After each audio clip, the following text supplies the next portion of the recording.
আমাদের এখানে রাস্তার কাজ চলতেছে, তাই ভোগান্তিতে সাধারণ জনগণ।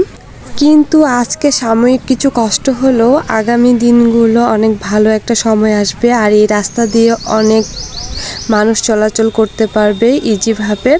আমাদের এই রাস্তাটা পাকা হয়ে গেলে সবারই জন্য অনেক ভালো হবে।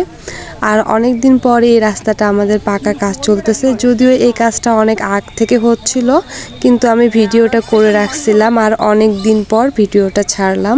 আর আজকে হচ্ছে হাটের দিন, যার কারণে এত জ্যাম লেগে গেছে এই রাস্তাতে। আর এই কারণে আমাদের বাসার এই পাশটা দিয়ে অনেকে যাতায়াত করতেছে জ্যাম হয়ে যাওয়ার কারণে। আর এই সময়টা সত্যি অনেক ভালো লাগতেছে। তো এই ভেবে বেশি ভালো লাগতেছে যে আগামী দিনগুলায় এই ভোগান্তি মানুষের আর থাকবে না, আমাদের এই রাস্তাটা পাকা হয়ে যাচ্ছে। কি একটা অবস্থা।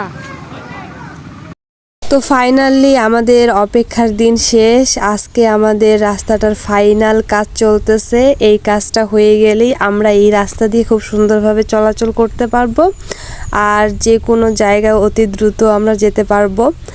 আর সত্যি পাকা রাস্তা সরকার করতেছে, এটা অনেক ভালো একটা কাজ। যে কোনো জায়গা যাওয়া এখন অতি সহজ হয়ে গেছে এই পাকা রাস্তার জন্য। আপনারা সবাই কমেন্টে বলে যাবেন আপনাদের বাসার কাছের রাস্তাটা পাকা আছে কিনা। আর অনেক দিন পর আমাদের এই রাস্তাটা পাকা হলো, যদিও এই রাস্তাটা অনেক আগে পাকা হওয়ার কথা ছিল, কিন্তু বাজেট অনেক আগেই ছিল, কিন্তু পাকা হলো এখন। তো আমরা অনেক খুশি। আপনাদের ওইদিকে রাস্তা কাঁচা আছে কিনা সেটা অবশ্যই কমেন্টে বলে যাবেন। আল্লাহ হাফেজ।